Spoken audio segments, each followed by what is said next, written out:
नमस्कार साथियों, मैं परमात्मा राज में स्वागत करता हूँ आप सभी का अपने YouTube चैनल EW क्लासेस में। सो फ्रेंड्स, बने रहिए मेरे साथ। आज मैं आपके साथ एक स्पेशल टॉपिक डिस्कस करूंगा जिसका नाम है in memory of WB Yeats.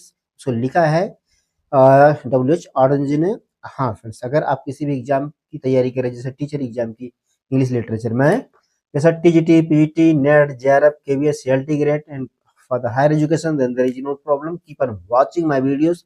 I would like to provide all the lecture for free. Okay friend, just stay with me. I will not like to waste your time. Okay, तो मैं आपको topic पे ले चलता हूँ friends.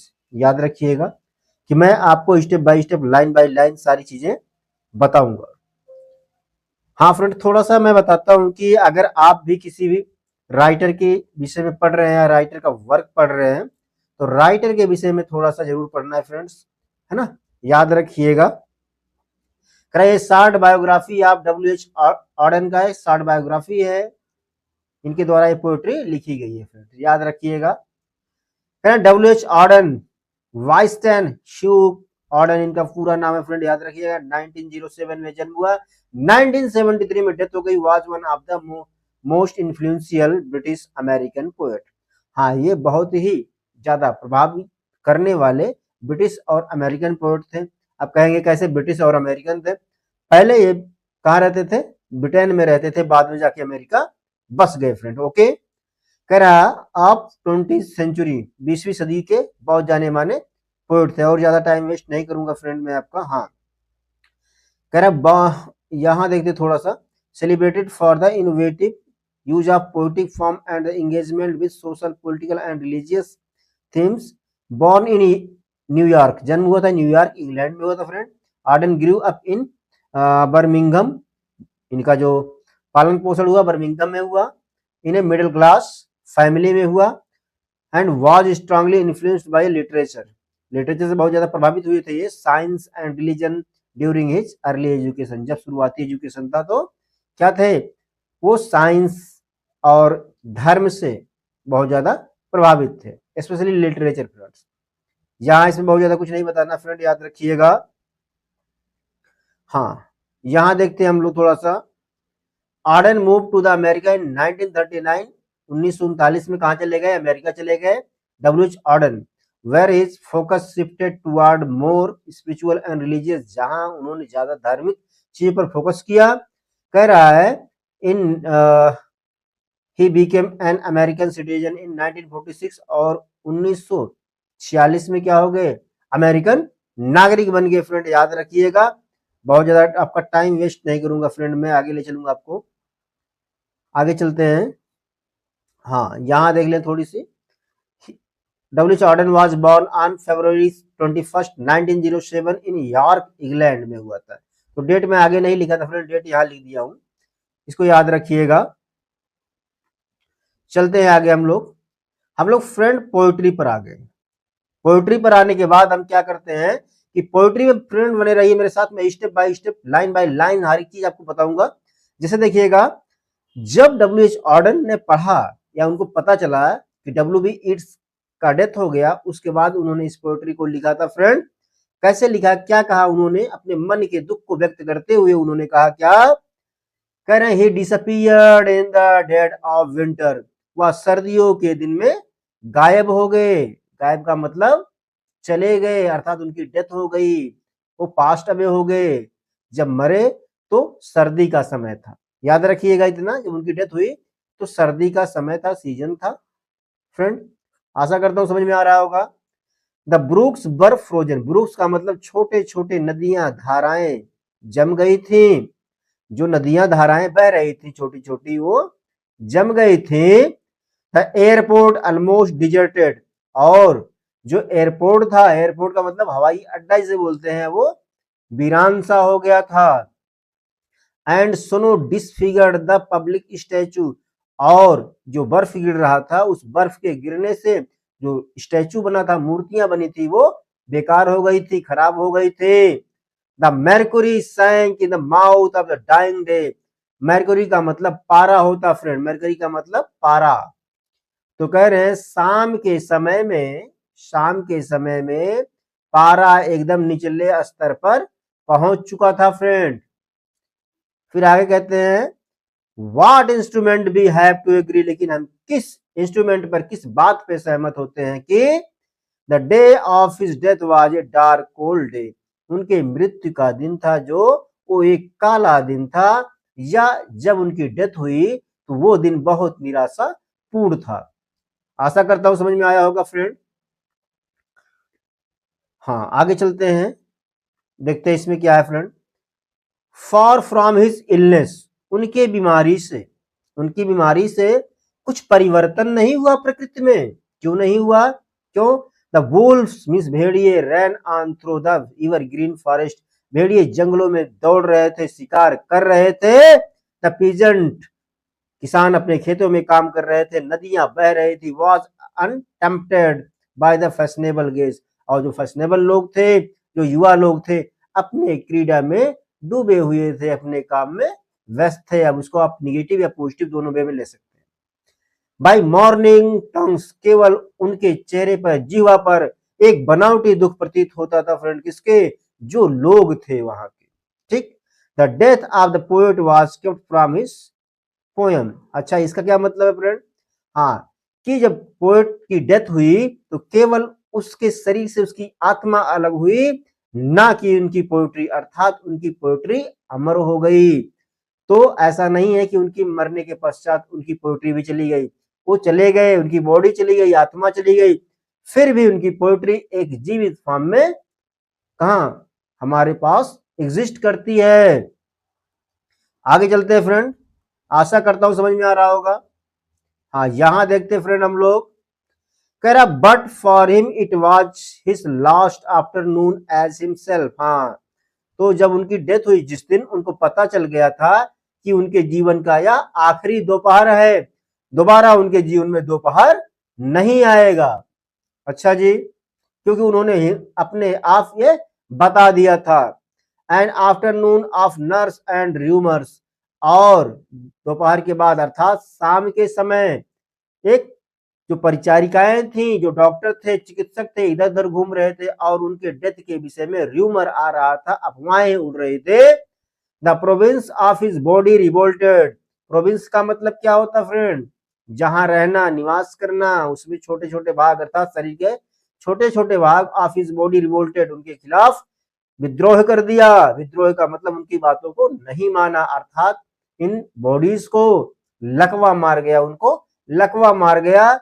The squares of his mind were empty, और उनका जो दिमाग था खाली हो गया, अर्थात काम करना बंद कर दिया। साइलेंस इन्वेडेड द श्रब्स, और उनके शरीर का बाहरी हिस्सा, जो शरीर हिलना डुलना बंद कर दिया, काम करना बंद कर दिया। The current of his feeling failed, और उनकी मनोगति या हृदय गति रुक गई, उनकी हृदय गति रुक गई। ही बिकेम हिज एडमायरर्स, लेकिन वह स्वयं के प्रशंसक बन गए friends.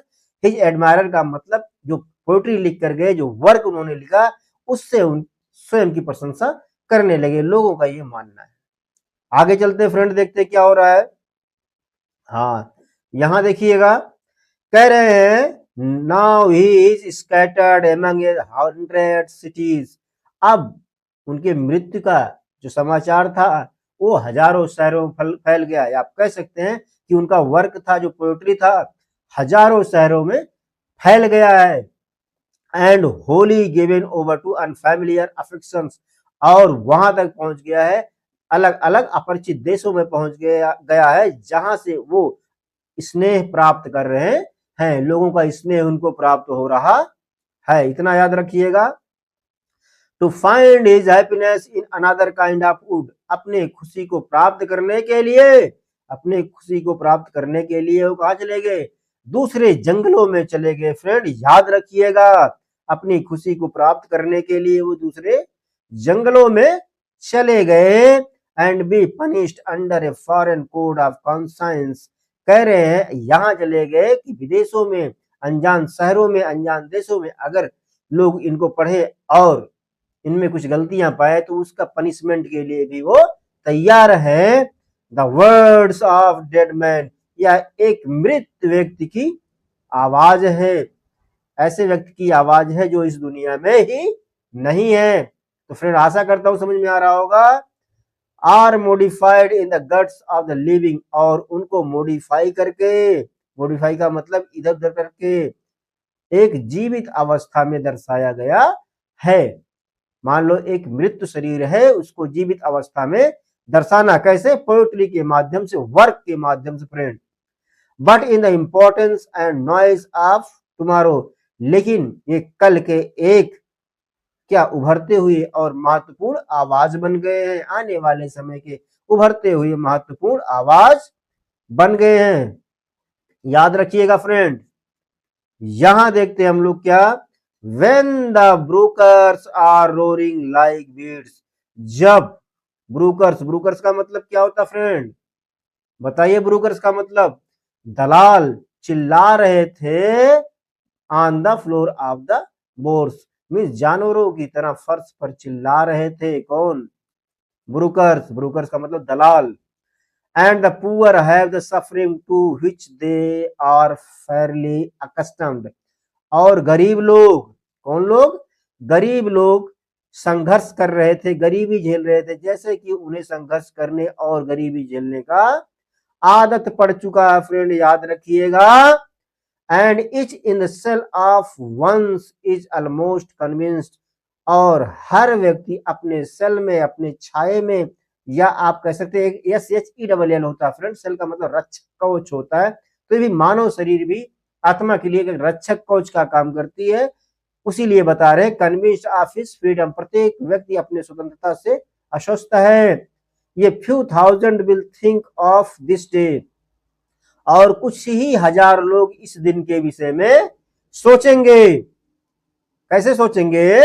As one think of a day when one did something slightly unusual, जैसे हम लोग कभी कभी सोचते हैं, अरे यार मैंने तो उस दिन इतना बड़ा काम किया था, आश्चर्यचकित करने वाला काम किया था। तो उसी प्रकार से इसके WB ईट्स के विषय में भी सोचेंगे, विलियम बटलर ईट्स के विषय में भी सोचेंगे। What instrument we have agree, हम लोग किस बात पे सहमत होते हैं? The day of his death was a dark cold day, और उनके मृत्यु का दिन कैसा था? एक निराशापूर्ण दिन था, एक मायूसी भरा दिन था, या आप कह सकते हैं उनके मौत का दिन एक काला दिन था। आशा करता हूं फ्रेंड समझ में आ रहा होगा, ज्यादा डीपली नहीं जा रहा हूं मैं, आपको लाइन बाय लाइन बता रहा हूं फ्रेंड, याद रखिएगा। You were silly like us, अरे यार तुम भी तो हमारी तरह मूर्ख थे। कौन कह रहे हैं? WH ऑर्डन कह रहे हैं। किसको कह रहे हैं? WB ईट्स कह रहे हैं कि अरे आप तो भी तो मेरे तरह, हमारी तरह मूर्ख थे। But your gift survive at all, लेकिन आपकी वर्क, आपकी पोएट्री, आपकी यादें, आपकी बुद्धि आज भी जीवित है, इस कैटेगरी से बाहर है, हमारी कैटेगरी में नहीं आती है। क्यों? The Paris of rich woman physically decay yourself, क्योंकि जो रिच वुमन्स हैं वो जो गैदर्ड हुई है ना, तुमने ऐसा वर्क किया जो स्वयं आ गई हैं। Mad Ireland hurt you in the poetry, लेकिन यहाँ के लोग, आयरलैंड के लोग तुम्हें या आपको क्या कर दिए हैं? या पागल आयरलैंड के लोग आपको पोएट्री में परिवर्तित कर दिए हैं। Now Ireland has her madness and her weather still, अब आयरलैंड के लोगों के पास उनका मैडनेस भी है, पागलपन है, वेदर भी है। For poetry makes nothing happen, लेकिन याद रखिएगा पोएट्री से कुछ बदलाव नहीं होता है, पोएट्री कुछ नहीं करता है। वो क्या करता है? इट सर्वाइव्स, या जीवित रहता है। कहाँ कहाँ जीवित रहता है? In the valley of its making where executives would never want to tamper, वो जहां उसको बनाया जाता है अपने घाटियों में जीवित रहता है, और जहां पर कोई सरकारी ऑफिसर या ऑफिसर लोग उसमें छेड़छाड़ नहीं करेंगे। कह रहा है poetry flow on south, south की तरफ जाओ। From range of isolation means जहां से लोग अकेले रहते हैं ऐसे जगहों पे जाओ। एंड द बिजी ग्रिप्स, और जहां लोग बिजी हैं, दुख है, वहां पर जाओ। रॉ टाउन, उस शहरों में जाओ। रॉ टाउन मीन्स कच्चे शहरों में, कच्चे जहां मकान होते थे। That we believe and die in, जिसमें हम विश्वास करते हैं और उसी में मर जाते हैं। It survives A way of having a mouth, या तभी सर्वाइव करता है जब हम इसको मुंह से बात करें या मुंह से ही बताते रहे क्यों? क्योंकि यह एक प्रकार का मुहावरा है, मुहावरा हमेशा चलता रहता है फ्रेंड। अगर इस चीज को मुहावरे से बताया जाए तो ये हमेशा जीवित रहेगी। आगे चलते हैं फ्रेंड। हाँ, यहां देखिएगा, earth receive an honoured guest. Oh, William Yeats is laid to rest. जो पृथ्वी है, विलियम बटलर ईट्स को प्राप्त करके, रिसीव करके सम्मानित महसूस कर रही है, गर्व महसूस कर रही है। सोचिए कितने महान आत्मा थे कि पृथ्वी भी उन्हें रिसीव करके, प्राप्त करके क्या सुखद अनुभव कर रही है, काफी गर्व फील कर रही है। William Yeats is laid to rest, और विलियम ईट्स जो है या विलियम बटलर ईट्स अब आराम करने के लिए पड़ गए हैं। कहा? धरती पर। Let's Irish vessel lie emptied of its poetry. हाँ, इसका मीनिंग फ्रेंड्स थोड़ा सा डिफरेंट टाइप का है। कह रहे हैं कि अगर आयरलैंड का कोई शिप है, जहाज है और पोएट्री नहीं है तो उसके बगैर वो खाली है। या कहते हैं कि चलो इनके पोएट्री से आयरलैंड के जहाज को खाली कर देते हैं। ऐसा भी होता है फ्रेंड, कभी कभी लोग गाना गा के, पोएट्री कर करके, पोएट्री बोल बोल करके किसी काम को करते हैं, वो जल्दी हो जाता है। इसके दो प्रकार के अर्थ सेट होते हैं फ्रेंड, याद रखिएगा। In the nightmare of the dark, अंधेरे में, है ना। नाइटमेयर का मतलब आप सोच सकते हैं पश्चिमी देश के लोग, यूरोप के लोग। All the dogs of Europe bark, सभी लोग एक दूसरे पे भौंक रहे हैं, चिल्ला रहे हैं, काटने को दौड़ रहे हैं। अर्थात वर्ल्ड वार चल रहा था, क्योंकि इन्होंने वर्ल्ड वार को देखा, युद्ध को देखा है, चिल्ला रहे हैं। And the living nations wait each sequestered in its hate, हर राष्ट्र एक दूसरे राष्ट्र के बुराई करने में लगा है, और वहां के लोग भी एक दूसरे के दुश्मन बन गए, एक दूसरे देश के दुश्मन बन चुके हैं। केवल बुद्धिजीवी राष्ट्र जो है वो इंतजार कर रहे हैं, इसका शांति का इंतजार कर रहे हैं। जैसे भारत, भारत एक गुटनिरपेक्ष स्टेट था या देश था फ्रेंड, इसने किसी भी वर्ल्ड वार में हिस्सा नहीं लिया। याद रखिएगा, आशा करता हूं समझ में आ रहा होगा। Intellectual disgrace stares from every man's human. क्यों? क्योंकि जो बौद्धिक क्या है, अपमान है, वो मनुष्य के फेस से ही दिख जाता है। जो बौद्धिक अपमान होता है मनुष्य के फेस से ही दिख जाता है। And the sea of pity lies locked and frozen in eye, लेकिन प्रत्येक मनुष्य के मध्य जो एक दया का भावना है, दया का सागर है, वो जमा हुआ है, प्रत्येक लोगों के आंखों में जमा हुआ है। दया का सागर प्रत्येक व्यक्ति की आंखों में जमा हुआ है। आशा करता हूं फ्रेंड समझ में आ रहा होगा। यहां देखते हैं, कह रहे हैं फॉलो पोएट फॉलो राइट। अगर आप पोएट का अनुसरण कर रहे हैं तो आप सही का अनुसरण कर रहे हैं, ऐसा मानना है W.H. ऑर्डन जी का। याद रखिएगा, the two bottom of night, रात के अंत तक, हे कभी रात के अंत तक, with your unconstraining voice still persuade us to rejoice, कि आप हमारे या हमारे आत्मा को आनंदित होने का कोई स्रोत बताओ, या हमारे आत्मा का आनंद बढ़ाने के लिए एक स्रोत बताइए, हमें प्रेरित करिए कि हम आपकी पोएट्री को पढ़ें, सुने और इससे हम आनंदित हो जाएं फ्रेंड। इसका क्योंकि चारों का अर्थ मिला के ही बताना पड़ेगा फ्रेंड, ठीक है।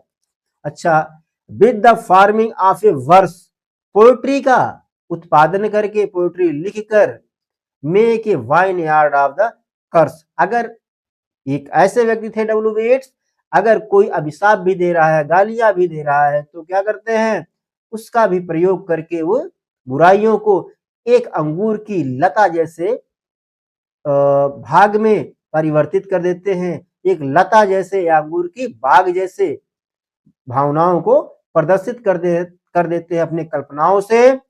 सिंग of human unsuccess in a rapture of distress, कह रहा है कि और जो मनुष्य है अपने सफलता या असफलता का गीत गाता है, मनुष्य अपनी सफलता या असफलता का गीत गाता है। अर्थात जो व्यक्ति असफल हो जाता है वो रोता है, और रो रो के भी दिखाता है। आपने देहातों में सुना होगा, हमारे यहाँ भी। करा in the desert of the heart let the healing fountain start, और इस सूखे हुए रेगिस्तान में, जो हमारा हृदय है एक सूखा हुआ रेगिस्तान है फ्रेंड, और उसमें थोड़ी सी फव्वारा आने दो। In the prison of his days teach the free man how to praise, जब उनका दिन था उन्होंने समझाया, उन्होंने पढ़ाया कि मनुष्य की प्रशंसा कैसे की जाती है, खुद की प्रशंसा कैसे की जाती है। फ्रेंड याद रखिएगा, ये पोएट्री यहीं पर समाप्त होती है। फ्रेंड आशा करता हूं ये समझ में आया होगा आपके। और फ्रेंड अगर ये पोएट्री आपकी समझ में आई होगी तो प्लीज इस पोएट्री को आप पूरा देखिएगा, लाइक करिए, शेयर करिए और सब्सक्राइब भी करिए। अपने मित्रों को ये जरूर बताइए कि एक इंपॉर्टेंट पोएट्री है और मैं इसको स्टेप बाय स्टेप बता रहा हूँ फ्रेंड्स। क्यों? क्योंकि मैं इसको पढ़ता हूँ, पूरी रात पढ़ता हूँ और पढ़ पढ़ कर तैयारी कर करके ही इस लेक्चर को आपके लिए तैयार करता हूँ। मैं सोचता हूँ जाकि आपका भी कुछ हो सके और उसी के साथ साथ मेरा भी कुछ हो सके फ्रेंड। तो मिलते हैं किसी और नेक्स्ट सेशन में, तब तक के लिए नमस्कार।